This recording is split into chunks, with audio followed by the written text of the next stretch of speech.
zdravnik, zlasti družinski na podeželju, živi med svojimi bolniki. Živi med ljudmi tam, z njimi se srečuje v trgovini, v lokalih, kjerkoli hočete. In zdaj povedati vam moram, da odziv te, bom rekel, javnosti njegove na to, da bi nekomu pomagal pri samousmrtitvi, ne bo pozitiven, vedno samo pozitiven, ampak bo razdeljen. In določeno število njegovih bolnikov, s katerimi ima zelo dober odnos, lahko se bo obrnilo proti njemu. Govorilo se bo, on pomaga pri tem, da ljudje umrejo.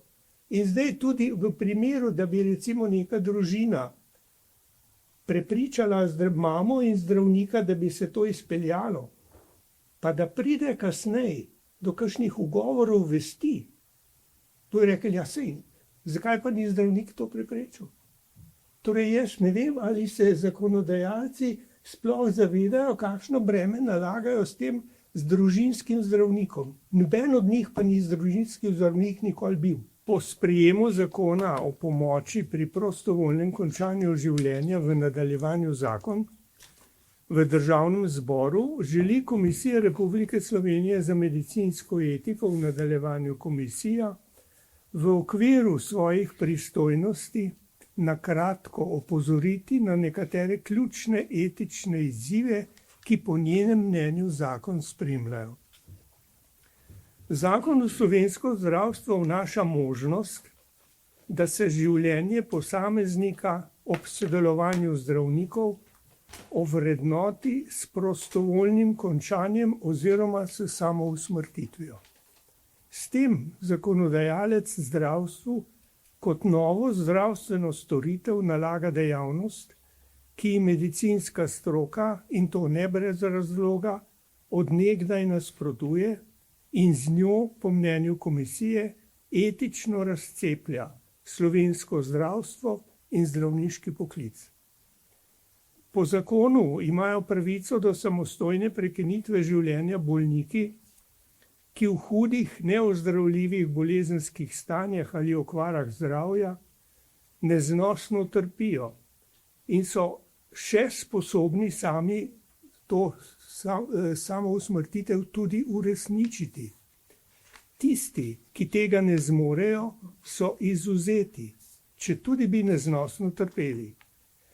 Navidezna ozkost določila po mnenju komisije pogojuje kasnejše širitve usmrtitvenih indikacij, za kar je s tveganjem spolzkega klanca vred dovolj zgledov v državah, kjer so podobne zakone že sprejeli.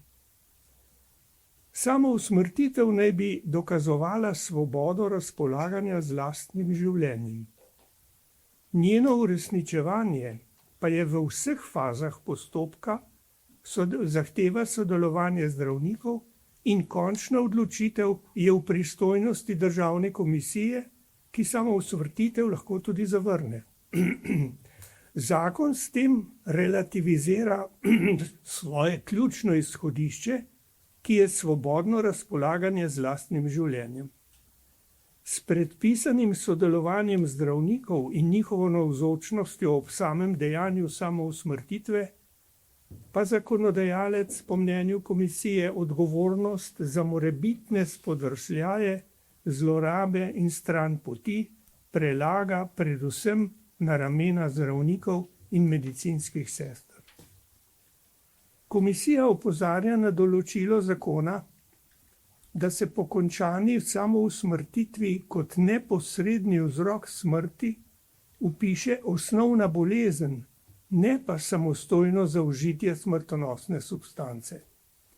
Zakonodajalec s tem izkazuje zavedanje, da bo izvajanje zakona v slovenski družbi povečalo število samomorov, določilo pa naj bi posledice zakona omogočilo prikazovati na drugačen, z njimi nepovezan način.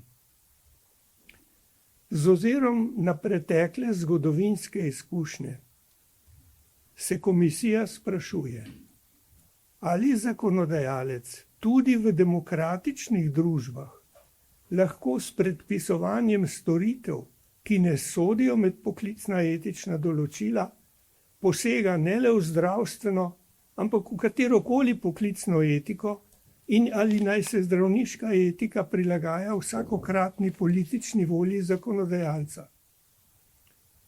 Ob koncu se komisija zaveda, da neenaka obravnava hudo bolnih povzroča veliko trpljenja in vsakršne stiske.